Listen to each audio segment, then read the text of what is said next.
Dan LeBatard. This time in refereeing, we're going to laugh at it in 40 years. Wait a minute. What? Andy Reid reached into his sock and pulled out a handkerchief with stains on it? And that's how he challenged stuff? Stugotz. How has tennis figured this out and nobody else can figure it out? Why are you guys clapping back there? You guys are doing... Well, that's what you do when you're awaiting a tennis challenge. You clap. Here comes the foot. Yeah. Here comes the foot.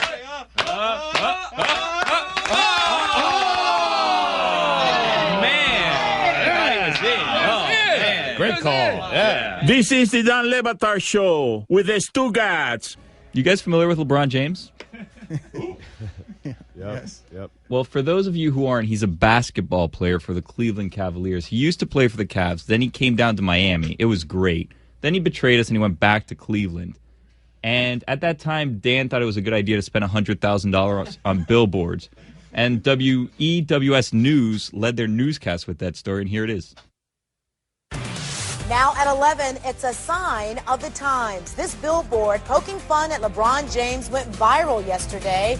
Well, tonight, the Miami radio host behind the billboard, has been both silenced and suspended.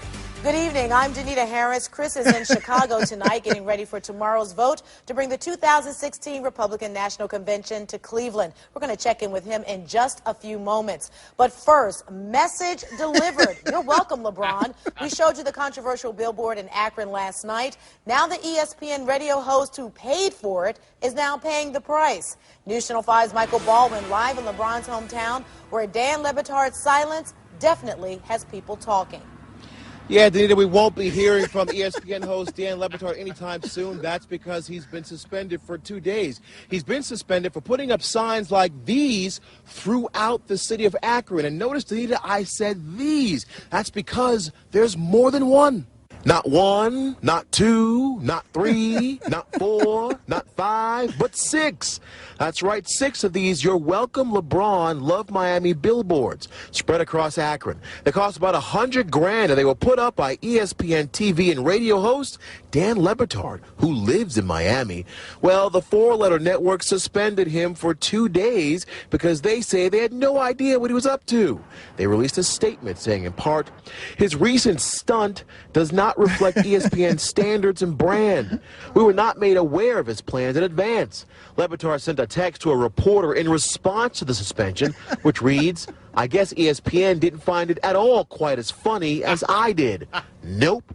And neither did people from Akron, like the LeBron James grandmother's fan club. I did not like the billboard, no. Don't mess with our child. Don't mess with our child. A Miami Herald reporter spoke to LeBatard and says we may be out of bounds on the sign's message. Dan did it all in jest, you know. To him, it was all good-natured fun. You know, it was never meant as any sort of harsh criticism of LeBron. No matter what the billboard's message is, people in Akron think ESPN did the right thing by having LeBatard sit on the bench a few days. Well, I think he did it underhanded then.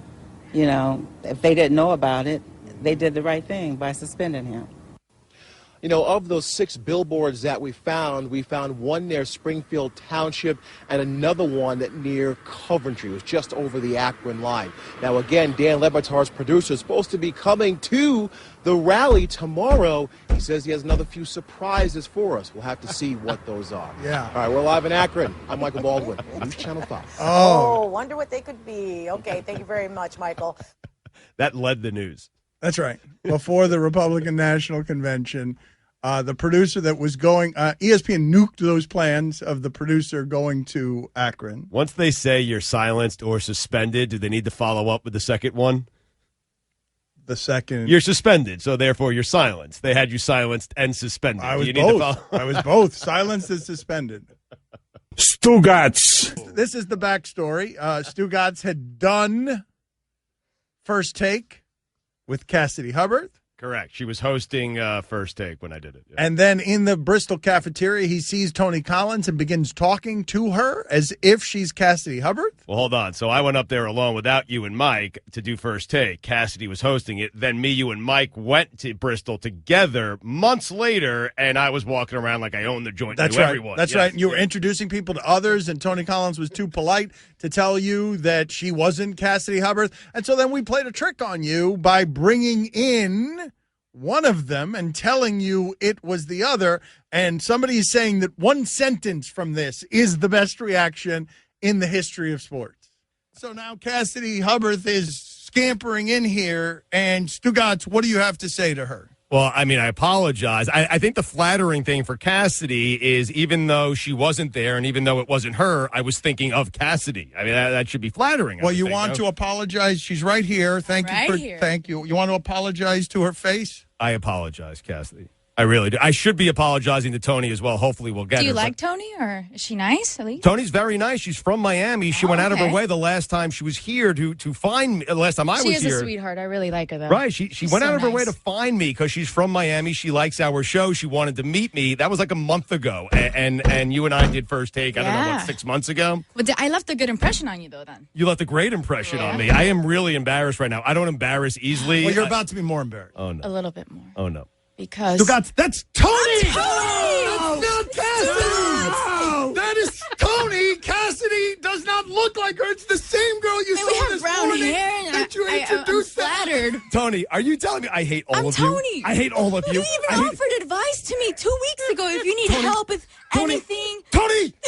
Stop it right now. No, don't get mad at her. Tony, stop it right now. Don't Tony, get mad at her. I love you. No, I you don't apologize. even know I her. feel terrible. Cassidy. You love Cassidy. This is such a bad trick that you played on me, LeBatard. That's it, right there. You do this to me. Ryan's idea. Right there. Isolate that as the best reaction in the history of sports. Right there. That is the way that a villain would talk to a superhero in a movie. This is such a bad trick that you played on me, LeBatard. This is such a bad trick that you played on me, LeBatard. I was so mad at you. I mean, you did. I want you to imagine Stugotz bent at the knees and pointing at me with rage and wanted to call me dastardly, but summoned this instead. This is such a bad trick that you played on me, LeBatard. How dare you do this to me? The second part is even better. I forgot. That is Stugotz being, for the first time in his life, a broadcast professional, where he nails the enunciation of the right word. This is such a bad trick that you played on me, LeBatard. How dare you do this to me? That is Stugotz's on the dare you. That is Stugotz's arms going to his side and his shoulders rocketing toward the sky. This is such a bad trick that you played on me, LeBatard. How dare you do this to me? That was pure fury. You were enraged. Dan LeBatard. Stugotz ear piercing story. I was doing shots of vodka in my room, and the earring was in it was in alcohol, but like real alcohol. And it was sitting there. I was disinfecting it, and then we took it out, and it was in a shot glass. But we had shots of vodka all over my desk table. And we put the earring in, and then we started doing shots again, and I actually did the shot of alcohol. I drank that alcohol, man. I spent the night in the emergency room. Oh, God. You know the alcohol that comes in the brown bottle? Right. My mouth started foaming. Stugotz. Stugotz, delivery man story. 2 nights ago, we ordered Japanese food, and the delivery guy came over. He gives me the bags of food. I give him the money. He says, hey, you mind if I use your bathroom? I figured the guy's a stranger, and I figured he wanted to use my bathroom for number 1, not number 2.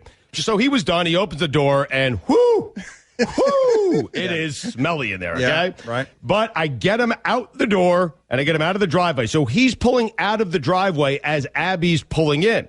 Oh, by the way, I'm telling Rachel, don't you dare. My daughter at home, don't you dare. You do not tell Mommy this happened. This is between you and I. You don't say a word about it. Father-daughter secret. And Abby walks to the house, and she goes, woo-hoo, Yeah. because it smelled in there. Right. And I said, yeah, I got a bad stomach ache. So a couple hours later, okay, my wife comes downstairs, and she says, Not only did you let him in the house. Oh, no. Not only did you let him use our bathroom. Oh, no. You let him sit on the toilet seat? Yeah. Now, Rachel's standing right next to her. And I look at Rachel, and I said, really? All the bleeping stuff I do for you? Yeah, she betrayed you. Dan LeBatard. Stugotz getting ejected from a lacrosse game. So we're in the semifinals of this tournament, and we're playing a team called Orange Crush. And it's a very close game, back and forth, 1-goal differential. The referee is just making bad call after bad call. I start getting mad at her. I start yelling at her a little bit. But in my defense, Dan, game was over. I accepted defeat. Hands have been shook, and we are going our separate ways. And the referee, who is just tiny, she drags me back into it. I am going to talk to my team. She's walking off to referee her next game. She calls me back over to her, and she says, what's your overall problem with me? And I said, I don't have an overall problem with you. My overall problem is with the officiating down here in general. You are paid to know the rules, and you don't know the rules. And she goes, well, what makes you think I don't know the rules? I said, you went to look at a rule book during a running clock game to see if the call you made was correct or incorrect. To me, that's not knowing the rules. Do a better job. She said, you have this problem with all the refs? I said, listen, do me a favor. I'm upset. My team just lost. Why are we still talking? Why are you talking to me? I was walking my way. You were walking your way. She said, as long as we're standing on this grass, on this field, in this park, you're in my domain. I said, really? I'm in your domain? It's a public park. I have every right to be here. I'm not in your domain. If anything, I live around here and I'm paying property taxes. You're in my domain. That's what I said to her. And then I said, that Napoleon thing you got going on is not a good look. Red card! Get out of here! And not just out of here, out of my park. Stugotz. Dunning-Kruger effect, where he thinks he's great at everything. And Dunning-Kruger effect is the unskilled thinking that they are superiorly skilled. Right. This is Stugotz thinking he's better at reading sports flashes than professional broadcaster Mike Greenberg. Finally, a man who was once killed in a hit and run died the same way in Dallas. One of my favorite things is when Stugotz pauses to gather himself amid the mess that is his incompetence. Finally, a man who was once killed in a hit and run died the same way in Dallas. And just bang. Just keep it moving. Yeah, I got that right. Nailed it. Yeah, good timing. Hoping no one would notice. Stugotz. Stugotz, not knowing Jonathan Koshman was black. Max Brados, best-looking guy at ESPN. Oh. Cam Chancellor. I'll let Dan handle that one. Wait, hold on. What, Brados? Brados is handsome, dude. But what kind of observation is that? My observation, I saw him on SportsCenter. He had a black checkered shirt. Right. He had a black tie on. He had the suit rocking. Right. He was sitting next to Jonathan Coachman, which helps. And Max Brados is the best-looking guy. I'm just saying, Coach is a good-looking guy. Listen, this is what my wife. I'm telling you right now. This is what my wife said. Okay, that guy Max Brados is hot. That's what she said to me. Then she asked me if Jonathan Coachman, she said this, not a bad-looking dude, Jonathan Coachman, that's what she said, does he spend all his time outside of the time that he's doing SportsCenter at a tanning salon? That's what my wife said. She's telling you. He's a good-looking dude, though. Brados or Coachman? Brados is an extremely good-looking dude. The tanning salon, what? I'm just telling you what my wife said. All right, let's keep, I mean. That's what she said. Do you know that? Okay, let's just keep it moving. Do I know what? I don't. This is a disaster. Let's keep it moving. I'm just telling you what you said. I didn't know how to respond to it. I was uncomfortable as well. I would blame Abby. Stugotz apologizes for not knowing that Jonathan Koshman was black. Stugotz, you should probably apologize here. We should apologize for what happened last segment. It went off the rails on us. What do you want to say? I will apologize. You don't need to apologize for anything. I need to apologize. They are my weekend observations. I said what I said. I had no idea, and I apologize to Jonathan Coachman, who has tweeted at us, and he's upset and has every right to be upset. I honestly, and anyone who knows me will understand this and believe this, I honestly, until after the segment ended and we went to commercial break, had no idea that Jonathan Coachman was black. You're listening to the Sweaty Dan LeBatard Show on ESPN Radio.